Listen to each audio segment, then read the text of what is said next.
Pourquoi ne pas avoir mis zéro erreur? J'ai l'impression que c'est important, cette nuance Oui. entre erreur et faute, parce qu'on dit souvent que les Français, c'est une religion française, et lorsqu'on dit faute, on a l'impression qu'on parle des péchés.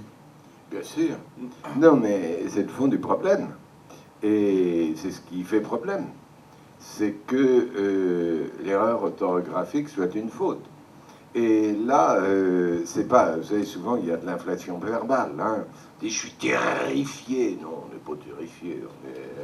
C'est affreux. Non, c'est pas les affreux de la mort. C'est l'inflation verbale. Mais remarquez que l'inflation, il y a aussi une déflation verbale très nette. Par exemple, bon, on dit plus les nains, les gens de petite taille, on dit plus les sourds, on dit les malentendants. Il faut avoir une parole qui surtout ne discrimine pas, ne marque pas, ne fustige pas. Et donc là, a priori, le mot faute est très fort. Hein.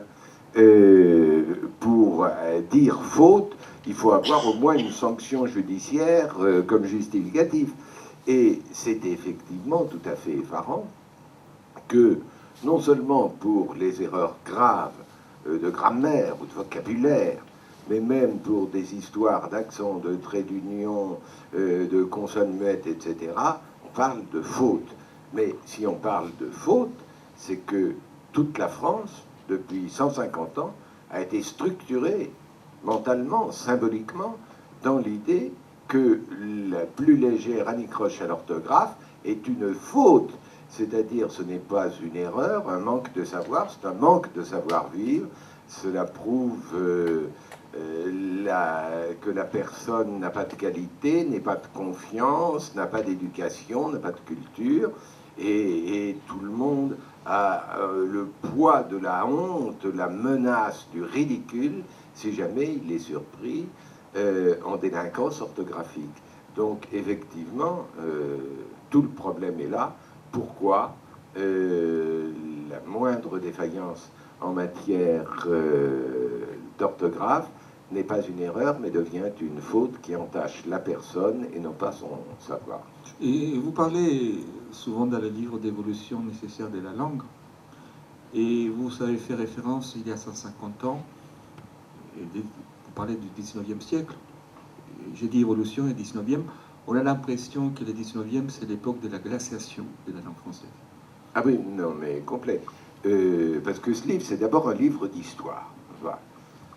C'est un livre d'histoire de notre langue, et quand moi, je fais des études, je n'ai jamais appris l'histoire du français, et donc là, je me suis plongé pendant un an dans l'histoire du français, et je dois dire que c'est comme dit Monsieur Jourdain, à mon père, à ma mère, comme je vous en veux de ne m'avoir pas appris cela. C'est dit, mais j'en veux à l'école de ne pas avoir appris ça, d'avoir, sous prétexte en disant, ah, ça vous permettra de mieux connaître le français, de m'avoir fait annoncer des déclinaisons latines et de ne pas m'avoir appris l'histoire de ma langue. Parce que pour comprendre ce qui se passe aujourd'hui et la crise actuelle du français, mais il faut refaire toute l'histoire. Moi, j'ai découvert ce que j'ignorais, que tous les problèmes de la difficulté de notre orthographe viennent tout simplement de ce que, dès le départ, le français n'a pas eu l'alphabet de sa langue.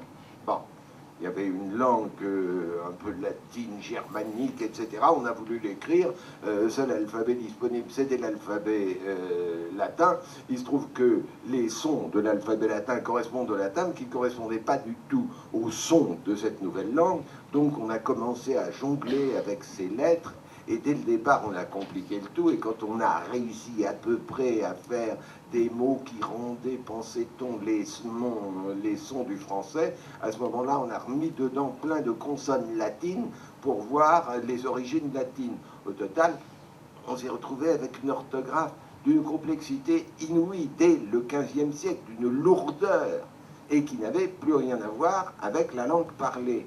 Et dès le départ, dès le XVIe siècle, les premiers grammairiens disent mais il faut couper là-dedans. Et en tête de file, Ronsard, les gens de la Pléiade, ben, c'est toujours les écrivains qui pendant des siècles vont essayer de moderniser cette orthographe qui est née comme orthographe d'érudits, de pédants, de cuistres.